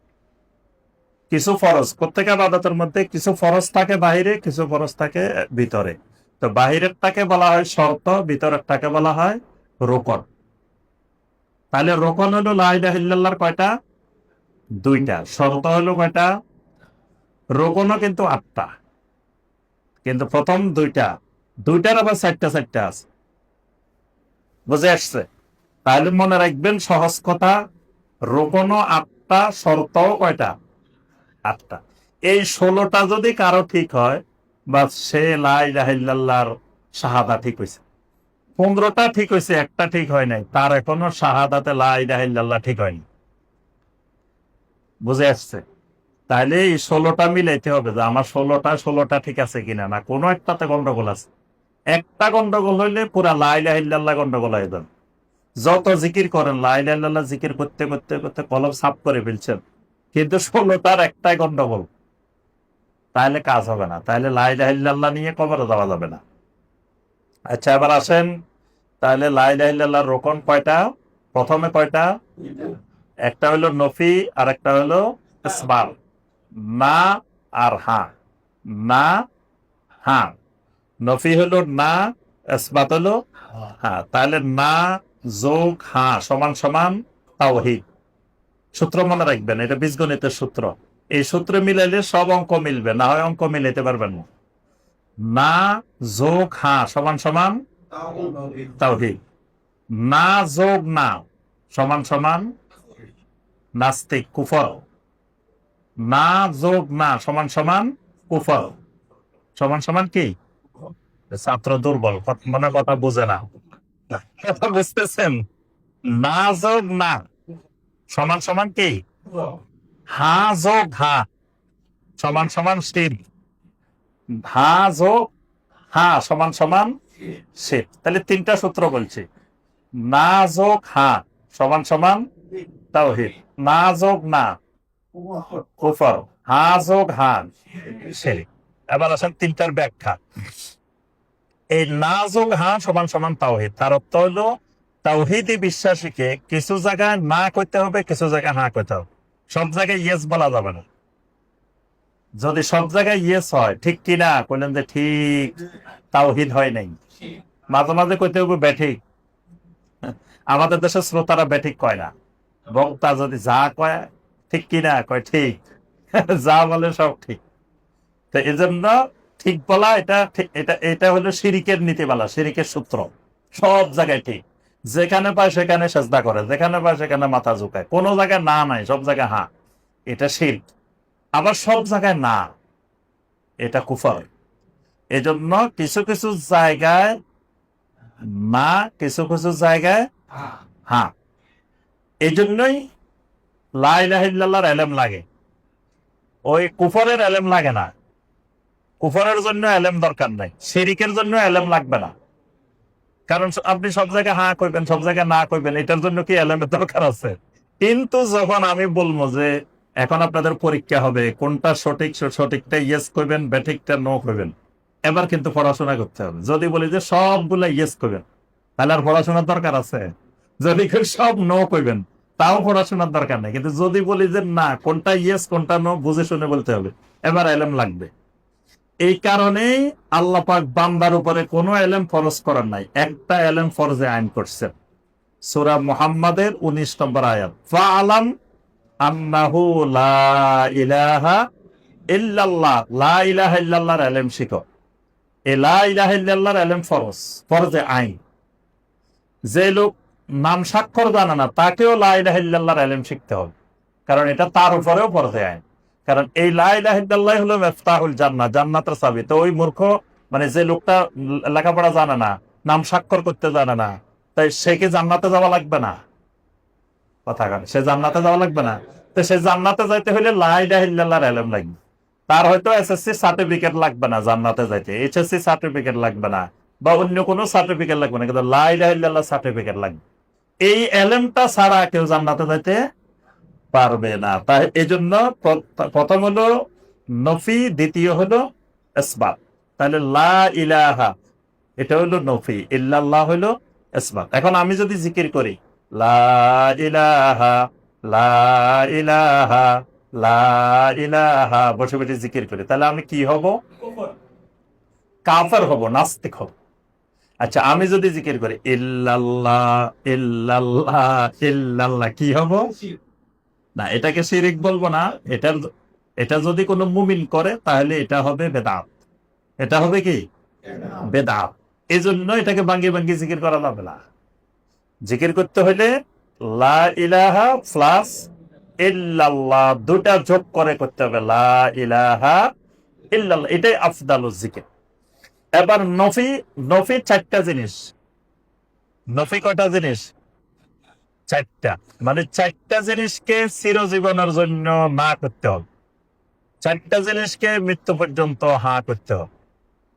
তাহলে হার জায়গায় না, নার জায়গায় হা হইলে কিন্তু গন্ডগোল হয়ে যাবে। এই জন্য রোকন নফির চারটা, ইসবাতের কয়টা? চারটা। তা আমি সংক্ষেপে বলে দিই, নফির চারটা। এক নম্বর হলো আরবাবাম মিন দুনিল্লাহ। কোরআনে কারিমে অনেক আয়াতে দেখবেন আরবাবাম মিন দুনিল্লাহ, আরবাবাম মিন দুনিল্লাহ। আরবাবাম মিন দুনিল্লাহ মানে আল্লাহ ছাড়া কাউকে রব বানানো যাবে না। এই আল্লাহ ছাড়া যত রব আছে জমিনে সবগুলোকে না, নফি। দুই নম্বর আমদাদাম মিন দুনিল্লাহ, আল্লাহর সমকক্ষ যারা আছে জমিনে এদেরকে না করতে হবে। এই জন্য দেখবেন কোরআনের প্রথম নির্দেশ, প্রথম নিষেধ 22 নম্বর আয়াত সূরা আল বাকারা, ফালা তাজআলু লিল্লাহি আমদাদা ওয়া আনতুম তা'লামুন, জেনে শুনে আল্লাহর সমকক্ষ নির্ধারণ করিও না। তাহলে আল্লাহর সমকক্ষ কারা? কারা জমিনে আল্লাহর সমকক্ষ হয়ে বসে আছে এটা চিনতে হবে এবং এদেরকে না করতে হবে, মানে এদের সাথে আমার কোনো সম্পর্ক থাকবে না। 3 নম্বর আলিহাতাম মিন দুনিল্লাহ, আল্লাহ ছাড়া জমিনে যত বাতিল মাবুদ বসে আছে সমস্ত বাতিল মাবুদকে না করতে হবে, এদের সাথে কোনো সম্পর্ক রাখা যাবে। 4 নম্বর তাগুত, তাগুতকে না করতে হবে, তাগুতের সাথে সম্পর্ক বিচ্ছিন্ন করতে হবে। যত নবী রাসূল পৃথিবীতে এসেছেন সমস্ত নবী রাসূলের দাওয়াত ছিল ওয়ালাকাদ বাআসনা ফি কুল্লি উম্মাতির রাসূলান আনি ইবুদুল্লাহা ওয়াজতানিবুত তাগুত। আদম আলাইহিস সালাম থেকে মুহাম্মদ রাসূলুল্লাহ সাল্লাল্লাহু আলাইহি ওয়াসাল্লাম পর্যন্ত প্রত্যেক নবী রাসূল দুনিয়ার মানুষকে দাওয়াত দিয়েছেন ইবাদত করো একমাত্র আল্লাহর, আর তাগুত পরিহার করো, তাগুত ছাড়ো। সূরা আল বাকারার 256 নম্বর আয়াত, আয়াতুল কুরসির পরের আয়াত, ফামান ইয়াকফুর বিত-তাগুতি ওয়া ইউমিন বিল্লাহি ফাকাদ ইসতামসাকা বিল উরওয়াতিল ওয়ুসকা। প্রথম ঈমান আনতে হলে ফামান ইয়াকফুর বিত-তাগুত, তাগুতকে অস্বীকার করতে হবে, ওয়া ইউমিন বিল্লাহ, তারপর আল্লাহর উপরে ঈমান আনতে হবে। যদি কেউ এইভাবে ঈমান আনে ফাকাদ ইসতামসাকা বিল উরওয়াতিল বুসকা। উরওয়াতুল বুসকা মানে লা ইলাহা ইল্লাল্লাহ। লা ইলাহা ইল্লাল্লাহর আর 10-12টা নাম আছে কোরআনে। একটা নাম আল উরওয়াতুল বুসকা। এটাই হলো তাওহীদ। তাহলে 4টা জিনিস না করতে হবে, মনে থাকবে। আরবিতে বললে আরবাবাম মিন দুনিল্লাহ, আন্দাদাম মিন দুনিল্লাহ, আলিহাতাম মিন দুনিল্লাহ, তাগুত। এই 4টা। বাংলা বললে আল্লাহ ছাড়া সকল রব, আল্লাহর যত সমকক্ষ, আল্লাহ ছাড়া যত বাতিল মাহবুদ, তাগুত। এবার কিন্তু এই 4টার কিন্তু এবার এলেম লাগবে না। তাগুতে আর এগুলো পার্থক্য আছে। রব, রবে, তারপরে আম্বাদ, তারপরে ইলাহ, তারপরে তাগুত। 4টা আলাদা আলাদা, 4 রকমের আছে। এবার এগুলো চিনতে হবে, এগুলোর উপরে এলেম লাগবে। কিন্তু লা ইলাহা ইল্লাল্লাহর এলেম আপনি শুরু করলে মৃত্যু পর্যন্ত পড়ে শেষ করতে পারবেন না। লা ইলাহা ইল্লাল্লাহর এলেম এত বড়, কারণ আপনি আল্লাহ ছাড়া রব কারা। আমি যদি বলি যে আল্লাহ ছাড়া যত রব আছে সবাইকে না করেন, আচ্ছা কেউ কি এটাতে দ্বিমত পোষণ করবে? যে আল্লাহ ছাড়া নিজেই রব হয়ে বসে রয়েছে সেও করবে না আমি আল্লাহ ছাড়া কোনো রব মানি না। আসলে সে নিজেই রব, কিন্তু সে রব বুঝে নাই, রুবুবিয়ত বুঝে নাই। তাহলে রব সম্পর্কে জ্ঞান অর্জন করা ফরজে আইন। এই জন্য কবরের 1 নম্বর প্রশ্ন কিন্তু বার রব্বুকা, কারণ এই জায়গায় মানুষ বেশি ভুল করে, রব চিনতে ভুল করে, আল্লাহ ছাড়া রব বানায় বসে থাকে। আমি আপনি কি মানে এই জায়গায় ভুল করা তো স্বাভাবিক। তার থেকে বড় আলেম আদি ইবনে হাতেম রাদিয়াল্লাহু তাআলা, তিনি হাতেম তার ছেলে, তিনি খ্রিস্টানদের ওই যুগের সবচাইতে বড় আলেম, তাওরাত ইনজিলের সবচাইতে বড় আলেম। তিনি নবী সাল্লাল্লাহু আলাইহি ওয়াসাল্লামের কাছে আসছেন একবার দলবল নিয়ে, তখন ইসলাম গ্রহণ করেন নাই। মসজিদে নববীর দরজা দিয়ে ঢুকতেছেন, তার গলার মধ্যে ওফি উনুকিহি সলিবুন মিন জাহাবিন, স্বর্ণের এক ক্রুশ গলার মধ্যে ঝুলানো। অহংকারের সাথে উনি ঢুকতেছে দরজা দিয়ে। নবী সাল্লাল্লাহু আলাইহি ওয়াসাল্লাম মসজিদে নববীতে বসে আছেন, দেখতেছেন সে দলবল নিয়ে ক্রুশ নিয়ে ঢুকতেছে মসজিদে নববীতে। নবী সাল্লাল্লাহু আলাইহি ওয়াসাল্লাম এখান থেকে ধমক দিয়ে বললেন, ইত্তরা হাযাল ওয়াসান, তোমার এই মূর্তি ফেলে দাও, তোমার গলার মধ্যে যেটা লাগাইছো এই মূর্তি ফালাও। এটার মূর্তি বলছেন নবী সাল্লাল্লাহু আলাইহি ওয়াসাল্লাম। এই ক্রুশটাকে বলছেন ইত্তরা হাযাল ওয়াসান, এই মূর্তি ফালাও। এটা তো মানে তার অহংকার একটু দমাইছেন আল্লাহ রাসূল, যে সাথে সাথে সে খুলে ফেলছে নবী সাল্লাল্লাহু আলাইহি ওয়াসাল্লামের নির্দেশ পাওয়া। আচ্ছা, সে নবী সাল্লাল্লাহু আলাইহি ওয়াসাল্লামের কাছে আসছেন, অনেক কথাবার্তা হয়েছে, লাস্টে একটা প্রশ্ন করছে। কোরআনের একটা আয়াত নাযিল হয়েছে, এই আয়াতের সাথে বাস্তবতার মিল নেই। আয়াতটা কি? আল্লাহ পাক বলছেন, ইত্তাখাযু আহবারাহুম ওয়া রুহবানাহুম আরবাবাম মিন দুনিল্লাহ। ইহুদিরা, খ্রিস্টানরা তাদের আহবারদেরকে, আহবার মানে ইহুদিদের যারা ধর্মীয় গোষ্ঠী, এদেরকে বলা হয় আহবার। আর খ্রিস্টানদের যারা ধর্মীয় গোষ্ঠী, এদেরকে বলা হয় রহবান। আল্লাহ পাক বলেন আহবার এবং রহবানদেরকে তারা রব বানিয়ে ফেলেছে। আদি ইবনে হাতেম বলতেছে, আমি তো খ্রিস্টানদের বড় আলেম, সবচাইতে বড় আলেম, আমি তো আজ পর্যন্ত কোনোদিন খ্রিস্টানদেরকে বলি নাই আমি তোমাদের রব, বা আমার জনগণও কোনোদিন আমাকে বলে নাই যে আপনি আমাদের রব। তো কই, আমরা তো খ্রিস্টানেরা কারোর রব বানাই নেই। তাহলে দেখেন, এত বড় আলেমও তো এটা বুঝতে পারে নাই যে রব, রব কেমনে হয়, রব কি হয়। তখন নবী সাল্লাল্লাহু আলাইহি ওয়াসাল্লাম বলেন, আচ্ছা যখন তোমরা কোনো কিছু হালাল করে দিতে, জনগণ কি সেটাকে হালাল বলে মেনে নেয় নাই? বলছে হ্যাঁ মানছে। যখন তোমরা কোনো কিছু হারাম করে দিতে, তারা কি মেনে নেয় নাই? বলছে হ্যাঁ মানে নিছে। এটাই হলো রব বানানো। মানে আল্লাহ কোন জিনিস হালাল করছেন হারাম করছেন এটা দেখে নাই, তাদের ওই মুফতি সাহেব কোনটা হালাল করছে কোনটা হারাম করছে ওইটা দেখছে। তাইলে আল্লাহর আইন, আল্লাহর বিধান না দেখে আপনি ওই কোন ব্যক্তিকে অন্ধভাবে যেটা হালাল বলে এটা হালাল, যেটা হারাম বলে এটা হারাম, এটাই হলো তাকে রব বানানো। এই জন্য রাজনৈতিক ব্যক্তিত্বদেরকে রব বানানো হয়, ধর্মীয় ব্যক্তিত্বদেরকে রব বানানো হয়। এই জন্য আপনাকে রবের জ্ঞান অর্জন করতে হবে। রবের জ্ঞান অর্জন করলে দেখবেন তো অনেক সময় আপনি নিজেই রব, নিজে একজন রব হয়ে বসে আছেন। রব না বোঝার কারণে আপনি বুঝতেছেন না যে আপনি রব হয়ে আছেন। তাহলে এই লা ইলাহা ইল্লাল্লাহর পরে রব চিনতে হবে। আন্দাদাম মিন দুনিল্লাহ, আল্লাহ সমকক্ষ কারা এটা চিনতে হবে। আল্লাহ ছাড়া বাতিল মাহবুদ কারা এটা চিনতে হবে, তাগুত চিনতে হবে। এগুলা চেনা ফরজ। আচ্ছা, চারটা গেল নফি। এবার আসেন চারটা হ্যাঁ ইসবাত, হ্যাঁ করতে হবে। এক নম্বর, আর রুবুবিয়্যাতু লিল্লাহি ওয়াহদা, একমাত্র আমার রব হবে আল্লাহ রাব্বুল আলামিন, এক নম্বর। দুই নম্বর, আল উলুহিয়াতু লিল্লাহি ওয়াহদা, একমাত্র আমার ইলাহ হবে, মাবুদ হবে আল্লাহ রাব্বুল আলামিন। তিন নম্বর, আল মাহাব্বাতুল খালিসাতু লিল্লাহি আযজা ওয়া জাল, মানে দুনিয়ার সব কিছুর চাইতে মহব্বতটা সর্বোচ্চ হবে আল্লাহর জন্য। চার নম্বর, আত-তাআতুল মুতলাকাতু লিল্লাহ, নিঃশর্ত আনুগত্য হবে আল্লাহ। রাসূলেরটা কেন হবে? আল্লাহ বলে দিয়েছেন মাইয়ুতিউর রাসূলা ফাকাদ আতা আল্লাহ, আমার রাসূলের আনুগত্য করলে এটা আমি আল্লাহর আনুগত্য। এই জন্য আমরা বলি যে নিঃশর্ত আনুগত্য করতে হবে আল্লাহ এবং আল্লাহ রাসূলের, আর কারো নিঃশর্ত আনুগত্য করা যাবে না। বাকিদের আনুগত্য হবে আত-তাআতুল মুকাইয়াদা, শর্তযুক্ত আনুগত্য, আর আল্লাহ এবং রাসূলের আনুগত্য হবে নিঃশর্ত। তাহলে এই চারটা হলো ইসবাত। তাহলে কয়টা হয়েছে? আটটা। তাহলে এই আটটা হলো কি রোকন, রোকন। জি, পরের চারটে হলো একমাত্র রব হবে আল্লাহ, একমাত্র মাবুদ হবেন আল্লাহ, তারপরে খালেস মহাব্বত, খালেস ভালোবাসা, কারণ ভালোবাসার সাথে খালেস লাগানো হয়েছে। সূরা আল বাকারার 165 নম্বর আয়াত আল্লাহ পাক বলছেন ওয়াল্লাযীনা আমানু আশাদ্দু হুব্বান লিল্লাহ, যারা ঈমানদার তারা সবচাইতে বেশি ভালোবাসে আল্লাহকে।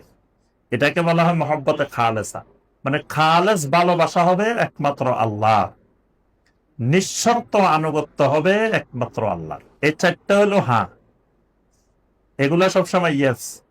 আর ওই চারটা হলো কি না। এটা এই আটটা হলো কি রোকন, লা ইলাহা ইল্লাল্লাহর রোকন। এবার আসেন লা ইলাহা ইল্লাল্লাহর শর্ত। ওয়াহাব ইবনে মুনাব্বিহ রাহিমাহুল্লাহ, ওয়াহাব ইবনে মুনাব্বিহ একজন তাবেঈ এবং বড় মানের আপনার আলেম মুফাসসির। তো ওনাকে একদিন লোকেরা এসে জিজ্ঞাসা করলো আলাইসা লা ইলাহা ইল্লাল্লাহ মিফতাহুল জান্নাহ, আচ্ছা লা ইলাহা ইল্লাল্লাহ কি জান্নাতের চাবি না?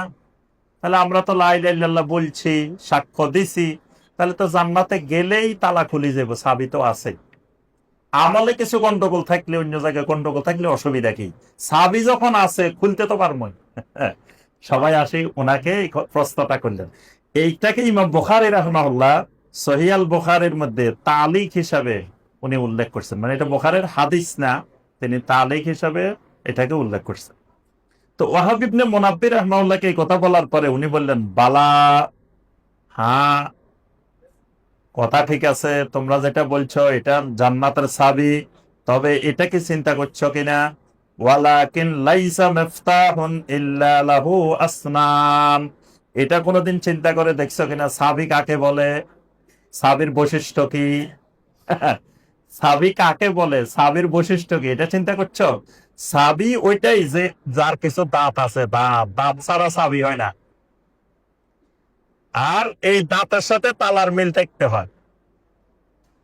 এখানে যে দাঁত, এই দাঁত ওই তালার দাঁতের সাথে মিল থাকতে হয়, না হয় একই কোম্পানির তালা চাবি হইলো একটার মধ্যে আরেকটা ঢুকাইলে খোলে না। তো পার্থক্যটা কিসের কারণে খোলে না? দাঁতের কারণে। তো ওয়াহাব ইবনে মুনাব্বিহ বললেন চাবি ঠিক আছে, কিন্তু চাবির সাথে দাঁত আছে। তো ফাইন জিইতা মিফতাহিন লাহু আসনানুন ফুতিহা লাক, তুমি যদি এমন একটা চাবি নিয়ে যেতে পারো যেই চাবির দাঁতের সাথে ওই জান্নাতে যে তালা লাগানো ওইটার দাঁতের সাথে মিল আছে, তো ফুতিহা লাকা, তুমি জান্নাতের সামনে গেলে খুলে যাবে। ওয়া ইল্লা লাম ইফতাহ লাক, যদি তোমার চাবির দাঁতে আর জান্নাতের তালার দাঁতে মিল না থাকে, তুমি যত চেষ্টা করবে খুলবে না। দাঁতে দাঁতে মিল নেই। অথবা তুমি এমন এক চাবি নিছ দাঁতে নাই, সোজা চাবি একটা নিয়ে গেছো, কোনো দাঁত নাই, তো এইটা দিয়ে তুমি যত ঘুরাইবা কিন্তু কোনো কাজ হবে না। এই যে দাঁতের কথা বলছেন, এই দাঁত গুলাই হলো শর্ত, দাঁত গুলা হলো লা ইলাহা ইল্লাল্লাহর শর্ত। হাসান আল বসরি রাহমাহুল্লাহকে বলা হলো যে আচ্ছা এই কথা কি ঠিক না, মান ক্বালা লা ইলাহা ইল্লাল্লাহ দাখালাল জান্নাহ, যে লা ইলাহা ইল্লাল্লাহ বলবে সে তো জান্নাতে চলে যাবে। আমরা তো লা ইলাহা ইল্লাল্লাহ বলছি। তা হাসান আল বসরি রাহমাহুল্লাহ বলেন, আরে তোমরা তো আল্লাহ রাসূলের কথাটা বুঝতে পারো নাই। এটার অর্থ হলো এটা, মান ক্বালা লা ইলাহা ইল্লাল্লাহ ফাআদ্দা হাক্কাহা ওয়া ফারদাহা দাখালাল জান্নাহ। মাঝখানে আরো কিছু আছে, খালি লা ইলাহা ইল্লাল্লাহ বলছো আর জান্নাতে চলে যাবে, জিনিসটা এরকম নয়। মাঝখানে কি আছে? ফাআদ্দা হাক্কাহা ওয়া ফারদাহা। লা ইলাহা ইল্লাল্লাহর কিছু হক আছে, হক, কিছু ফরদ আছে, ফরজ আছে। এই হক যারা আদায় করবে, ফরজ যারা আদায় করবে লা ইলাহা ইল্লাল্লাহ দাখালাল জান্নাহ, তারা জান্নাতে যাবে। তাহলে বোঝা গেল লা ইলাহা ইল্লাল্লাহ শর্ত আছে। শর্ত কয়টা? 8টা। 1 নম্বর শর্ত আল ইলম। এই আরকানুল ইসলামের উপরে আমাদের বই আছে, আলাদা আরকানুল ইসলাম বই আছে। এখানে ইসলামের 5টা রকম বিস্তারিত আলোচনা আছে, এটা পড়লে আপনারা আরো বিস্তারিত জানতে পারবেন। আর এই শুধু শর্তের উপরে একটা বই আছে, কালেমায়ে শাহাদাতের গুরুত্ব ও শর্ত। এটার মধ্যে এই 8টা শর্ত বিস্তারিত আলোচনা করা আছে। তো 1 নম্বর শর্ত হলো আল ইলমু আল মুনাফি লিল জাহাল। লা ইলাহা ইল্লাল্লাহ বলতে হলে এলেম সহকারে বলতে হবে। এলেম, এমন এলেম যেই এলমের কারণে সমস্ত জাহালত, মূর্খতা দূর হয়ে যাবে, জাহালত দূর হয়ে যাবে। তাহলে প্রথম কথা এলেম লাগবে। দ্বিতীয় কথা, খালি এলেম হলেই হবে না, এলেমটা এমন এলেম লাগবে যে এলেম জাহালতকে দূর করে। এলেমের দলিল কি? সূরা মুহাম্মাদের 19 নম্বর আয়াত, যেটা আমরা একটু আগে বলছি, ফাআলাম আন্নাহু লা ইলাহা ইল্লাল্লাহ। নবী সাল্লাল্লাহু আলাইহি ওয়াসাল্লাম বলছেন, মান মাতা ওয়া হুয়া ইয়ালামু আন্নাহু লা ইলাহা ইল্লাল্লাহ দাখালাল জান্নাহ। যে ব্যক্তি এমন অবস্থায় মারা গেছে, ওয়া হুয়া ইয়ালামু, তার কাছে এলেম আছে, খালি লা ইলাহা ইল্লাল্লাহ বলে মারা গেছে এটা বলেন নাই, যে ব্যক্তি এমন অবস্থায় মারা গেছে, ওয়া হুয়া ইয়ালামু, যার কাছে এলেম আছে, আন্নাহু লা ইলাহা ইল্লাল্লাহ, মানে যার কাছে লা ইলাহা ইল্লাল্লাহর এলেম আছে, এই অবস্থায় মারা গেছে, দাখালাল জান্নাহ, সে জান্নাতে যাবে। এখানে নবী সাল্লাল্লাহু আলাইহি ওয়াসাল্লাম ফাশতারাতাল ইলম, নবী সাল্লাল্লাহু আলাইহি ওয়াসাল্লাম জান্নাত পাওয়ার জন্য লা ইলাহা ইল্লাল্লাহ নিয়ে মৃত্যুবরণ করার জন্য শর্ত করে দিয়েছেন, ওয়া হুয়া ইয়ালামু, এলেম, লা ইলাহা ইল্লাল্লাহর এলেম। কারণ লা ইলাহা ইল্লাল্লাহর এলেম না থাকলে সে লা ইলাহা ইল্লাল্লাহ বলবো, আবার শিরিকও করব, কুফরিও করব, তার অর্থ হলো তার কাছে লা ইলাহা ইল্লাল্লাহর এলেম নাই। এই জন্য লা ইলাহা ইল্লাল্লাহর এলেমটা ফরজ। কি রকম এলেম? যেই এলেম জাহালত দূর করবে। এখন আসেন, জাহালত কি? বোঝা গেল সব এলেমে জাহালত দূর করে না, সব এলেমে জাহালত দূর করে না। এই জন্য বড় আলেম বড় জাহেল, এটাও হইতে পারে। তার এলেম আছে কিন্তু এলেম জাহালত দূর করে নাই, মানে তার কাছে বস্তা বস্তা এলেম আছে কিন্তু এলেমের সাথে সাথে জাহালত রয়ে গেছে। জাহালতটা কি? জাহালত মানে লেখাপড়া না জানার নাম জাহালত না, মূর্খতা। আবু জাহেল লেখাপড়া জানতো না, যে আবু জাহেল কি লেখাপড়া জানতো কি জানতো না? তাহলে সে কিন্তু জাহেল, জাহেলের লিডার। আবু জাহেল মানে জাহেলের বাপ, মানে জাহেলের নেতা। তো সে তো এত জ্ঞানী, এত বুদ্ধিজীবী, এত বিচক্ষণ, কিন্তু নবী সাল্লাল্লাহু আলাইহি ওয়াসাল্লাম বলছেন সে তো আবু জাহাল। খালি জাহেল না, জাহেলের বাপ, আগাগোড়া জাহেল। তার অর্থ হলো তার কাছে লেখাপড়াও আছে, শিক্ষা দীক্ষাও আছে, বুদ্ধিও আছে, নেতৃত্বের যোগ্যতাও আছে, সব আছে, কিন্তু সে জাহেল। তার অর্থ হলো লেখাপড়া না থাকলে জাহেল না, লেখাপড়া অনেক কিন্তু আবার জাহেল। আইয়ামে জাহেলিয়াত, আমরা বলি যে এটা আইয়ামে জাহেলিয়াত, জাহেলি যুগ। তো ওই যুগে লেখাপড়া ছিল না, ওই যুগের এমন লেখাপড়া ছিল যে লেখাপড়া আজ পর্যন্ত নাই। ওই যুগের কবিরা যে কবিতা লিখছে, এরকম কবিতা আজ পর্যন্ত লিখতে পারে নাই। তাহলে আবার কোন পর্যায়ের লেখাপড়া ছিল ওই যুগে? তো সেই যুগকে আমরা বলতেছি কি জাহেলিয়াতের যুগ। তাহলে জাহেলিয়ত কোনটা? 1 নম্বর জাহেলিয়ত কুফর, শিরিক জাহেলিয়ত, বেদাত জাহেলিয়ত, বাপ দাদার অন্ধ অনুকরণ, বাপ দাদারা করে গেছে, এখন আমি কেমনে ছাড়বো? তার অর্থ হলো এই লোক যত বড় জ্ঞানী হোক, এই লোকের মধ্যে জাহালত রয়ে গেছে, জাহালত ছাড়তে পারেনি। এই জন্য 1 নম্বর শর্ত লা ইলাহা ইল্লাল্লাহ, যে এমন এলেম লাগবে যেটা জাহালতকে দূর করে দিবে। 2 নম্বর শর্ত যেটি, সেটি হলো আল ইয়াকিন আল মুনাফি লিশ-শাক। লা ইলাহা ইল্লাল্লাহ বলার পরে আরবের মুশরিকরা যে লা ইলাহা ইল্লাল্লাহ বলে নাই, এটার মূল কারণ কি ছিল? তাদের কাছে লা ইলাহা ইল্লাল্লাহর এলেম ছিল। এরা বুঝতে পারছে লা ইলাহা ইল্লাল্লাহ বললে কোনটা করা যাবে কোনটা করা যাবে না, এটা বুঝে গেছে। এরা বুঝছে লা ইলাহা ইল্লাল্লাহ বললে আমাদের এই 360 মাহবুদ বাদ দিতে হইব, তা আমরা এটা বাদ দিতে পারবো না, সুতরাং লা ইলাহা ইল্লাল্লাহ বলবো না। তারা কিন্তু আল্লাহকে মানে, কিন্তু লা ইলাহা ইল্লাল্লাহ বলবে না। তার অর্থ হলো লা ইলাহা ইল্লাল্লাহ বললে কি করা লাগবে কি করা যাবে না এটা বুঝে তারা, কিন্তু আমরা লা ইলাহা ইল্লাল্লাহ বলতে কি করতে হবে কি করতে হবে না এটা বুঝিনি। এমনি লা ইলাহা ইল্লাল্লাহ বুঝছে, মানে ওরা জেনে শুনে লা ইলাহা ইল্লাল্লাহ বলে নাই, আমরা এলেম বিহীন না জেনে না শুনে লা ইলাহা ইল্লাল্লাহ বলছি। এজন্য 1 নম্বর এলেম। 2 নম্বর ইয়াকিন। ইয়াকিনটা কি? লা ইলাহা ইল্লাল্লাহ বলার পরে এই লা ইলাহা ইল্লাল্লাহর বিশ্বাসটা গভীরে পৌঁছতে হবে, গভীরে। মানে প্রথম তো আপনি জবানে লা ইলাহা ইল্লাল্লাহ বলছেন, এই লা ইলাহা ইল্লাল্লাহ জবানে থাকলে আপনার এই লা ইলাহা ইল্লাল্লাহ দিয়ে হবে না। তো লা ইলাহা ইল্লাল্লাহটা কোথায় যাইতে হবে? লা ইলাহা ইল্লাল্লাহটা কাল পর্যন্ত পৌঁছতে হবে। কাল পর্যন্ত পৌঁছলে তারপরে গিয়ে আপনার ইয়াকিন তৈরি হবে, ইয়াকিন। এজন্য লা ইলাহা ইল্লাল্লাহ 2 নম্বর শর্ত হলো ইয়াকিন হইতে হবে, ইয়াকিন। সূরা আল হুজুরাতের 15 নম্বর আয়াত, ইন্নামাল মুমিনুনা আল্লাযীনা আমানু বিল্লাহি ওয়া রাসূলিহি সুম্মা লাম ইয়ারতাবু। মুমিন তো শুধুমাত্র তারাই, আল্লাহ পাক ইন্নামা ব্যবহার করে বলছেন শুধুমাত্র এরাই মুমিন যারা আল্লাহ এবং রাসূলের উপরে ঈমান আনছে, সুম্মা লাম ইয়ারতাব, এরপরে এদের অন্তরে বিন্দু পরিমাণ সন্দেহ সংশয় তৈরি হয় নাই। এই সন্দেহ সংশয় থেকে মুক্ত হওয়ার নাম হলো ইয়াকিন।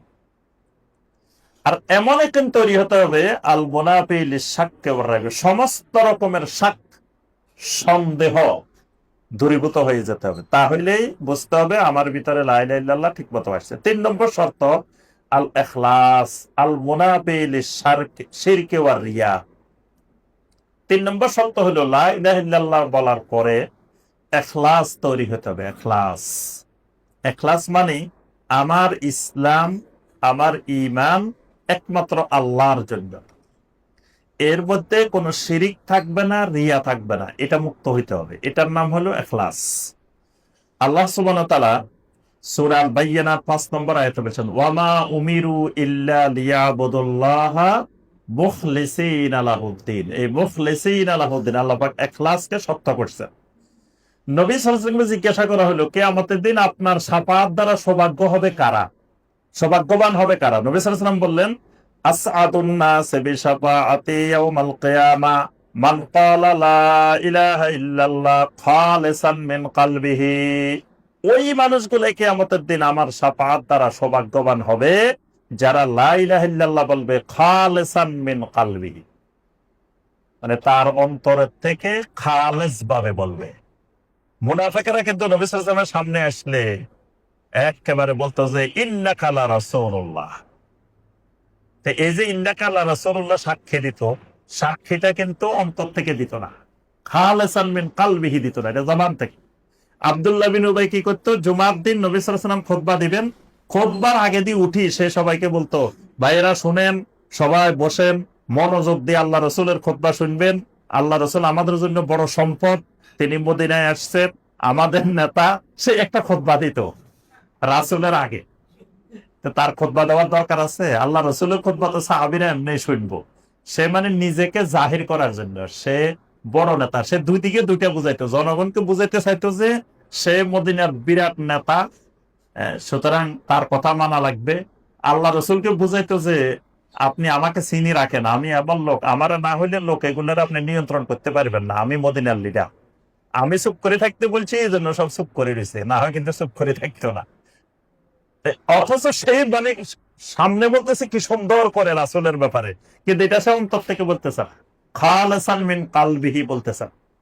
এই জন্য ইমানের শর্ত, লা ইলাহা ইল্লাল্লাহর শর্ত হলো ইখলাস, অন্তর থেকে সবগুলো কাজ করতে হবে। এই জন্য ইমানদারের মধ্যে শিরিক পাওয়া যাবে না, রিয়া পাওয়া যাবে না, যদি অন্তর থেকে ইখলাসের সাথে কেউ লা ইলাহা ইল্লাল্লাহ বলে। 4 নম্বর শর্ত আসিদ আল মুনাফি লিল কাযিব, সততা থাকতে হবে ইমানের ক্ষেত্রে, সততা, সিদক, লা ইলাহা ইল্লাল্লাহর সততা থাকতে হবে। আল মুনাফি লিল কাযিব, যেটা সমস্ত মিথ্যাকে দূর করে দিবে। যেমন ওই যে 3 জন সাহাবী মনে আছে সূরা তাওবার মধ্যে, যে 3 জন সাহাবী, যে 3 জন সাহাবী তাবুকের অভিযানে যাইতে পারেন নাই, পরে নবী সাল্লাল্লাহু আলাইহি ওয়াসাল্লাম মদিনায় আসার পরে মুনাফিকরা সব যায় ওজর পেশ করছে, 3 জনে ওজর পেশ করেন নাই, সত্য কথা বলে দিচ্ছেন। এরপরে আল্লাহ পাক সূরা তাওবার 119 নম্বর আয়াত নাযিল করে বলছেন, ইয়া আইয়ুহাল্লাযীনা আমানুত্তাকুল্লাহ ওয়া কুনু মা'আস সাদিকিন, কিয়ামত পর্যন্ত সকল ঈমানদাররা এই 3 জন সাদিকিনের মতো হয়ে যাও, এরা ঈমানের ব্যাপারে সত্যবাদী। এটাই হলো সিদক, এটাই হলো সত্যবাদিতা। নবী সাল্লাল্লাহু আলাইহি ওয়াসাল্লাম একটি হাদিসে বলছেন, মা মিন আহাদিন ইয়াশহাদু আল্লা ইলাহা ইল্লাল্লাহ ওয়া আন্না মুহাম্মাদার রাসূলুল্লাহ সিদকান মিন কলবিহি ইল্লা হারামাহুল্লাহু আলান নার, কেউ যদি অন্তর থেকে সততার সাথে লা ইলাহা ইল্লাল্লাহ মুহাম্মাদুর রাসূলুল্লাহ সাক্ষী দেয়, আল্লাহ পাক তার উপরে জাহান্নামের আগুনকে হারাম করে দেন। সুবহানাল্লাহ। তাহলে এখানে শর্ত দেওয়া আছে সিদকান মিন কলবিহি। আর মুনাফিকদের সাক্ষীর ব্যাপারে আল্লাহ পাক বলছেন, মুনাফিকরা যে সাক্ষী দেয়, ইন্নাল মুনাফিকিনা লাকাযিবুন, মুনাফিকরা মিথ্যাবাদী। 5 নম্বর শর্ত আল মাহাব্বা, লা ইলাহা ইল্লাল্লাহ বলার পরে এমন মহব্বত আল্লাহর প্রতি তৈরি হতে হবে যেটা সমস্ত বোধ, মানে সমস্ত হিংসা, বিদ্বেষ, ভালোবাসার বিপরীত যত জিনিস আছে সবকিছুকে দূর করে দিবে। আল্লাহর প্রতি খালেস মহব্বত সৃষ্টি হতে হবে। এজন্য ইবাদতের 1 নম্বর শর্ত রোকন কি বলছি, আল মাহাব্বা। এবং আল্লাহর প্রতি যদি সবচেয়ে বেশি মহব্বত না হয়, তাহলে সেই ইমানের স্বাদ, ইমানের মজা পাবে না। 6 নম্বর শর্ত হলো আল ইনকিয়াদ আল মুনাফি লিত্তারকে, লা ইলাহা ইল্লাল্লাহ বলার পরে এবার ইনকিয়াদ আসতে হবে। ইনকিয়াদ ওই যে ইসলামের সংজ্ঞার মধ্যে আমরা বলছি, ইসলামের সংজ্ঞার ভিতরে বলছি যে আল ইসতিসলামু লিল্লাহি বিত্তাওহীদ ওয়াল ইনকিয়াদু লাহু বিত্তাআহ। ইনকিয়াদ, ইনকিয়াদ হলো আল্লাহ যা বলবেন তা আমি মানবই, কোনো কিছু ছাড়বো না। দেখবেন ওই যে আমি মাঝে মাঝে বলি যে অনেকেই মনে করে যে সুন্নত মানি মনে হয় করা লাগবে না, সুন্নত শুনলে কয় এটা তো সুন্নত, অসুবিধা কি, মানে সুন্নত মানি ছাড়ে দেওয়া যায়। ওই যে বিশেষ করে মিনায় গেলে হজের সময় 11 তারিখ 12 তারিখ মিনায় থাকে না, এখন জিজ্ঞেস করলে কয় এটা তো সুন্নত, তো সুন্নত মানে থাকা লাগবে না, তার অর্থ করে নিছে যে সুন্নত মানে থাকা লাগবে না, এটা সুন্নতে মুআক্কাদা। হানাফি মাযহাবে এটা সুন্নতে মুআক্কাদা। তো সুন্নতে মুআক্কাদা মানে তো হানাফি মাযহাবে সুন্নতে মুআক্কাদা ছাড়লে গুনাহ হয়, অন্য মাযহাবে সুন্নতে মুআক্কাদা ছাড়লে গুনাহ হয় না, কিন্তু হানাফি মাযহাবে সুন্নতে মুআক্কাদা ছাড়লেও গুনাহ হয়। তো সেখানে সুন্নতে মুআক্কাদা এই জন্য থাকা লাগবে না। তাহলে তার অর্থ এই নয়, হজ করতে গেছেন, হজ্জে মাবরুর হইতে হইলে একটা সুন্নত না মুস্তাহাবও ছাড়া যাবে না, মুস্তাহাবও আমল করতে হবে। তো এই জন্য এই লা ইলাহা ইল্লাল্লাহ 6 নম্বর শর্ত আল ইনকিয়াদ। ইনকিয়াদ মানে কয়েদ লাগানো। কয়েদ লাগানো মানে আমরা গরুর গলার মধ্যে একটা রশি লাগাই না, গরুর আটকে রাখার জন্য গলার মধ্যে, এইটাকে বলা হয় ইনকিয়াদ। মানে ঈমান আনার পরে আল্লাহর আনুগত্যটাকে এইভাবে গলার মধ্যে ফেঁসিয়ে রাখতে হবে, যে আল্লাহ যেখানে যা করতে বলবেন তা করব, আল্লাহ যা মানা করেন তা করব না। কয়টা গেছে? 6টা। 7 নম্বর আল কাবুল আল মুনাফিল, এটা 7 নম্বর শর্ত হলো কবুল।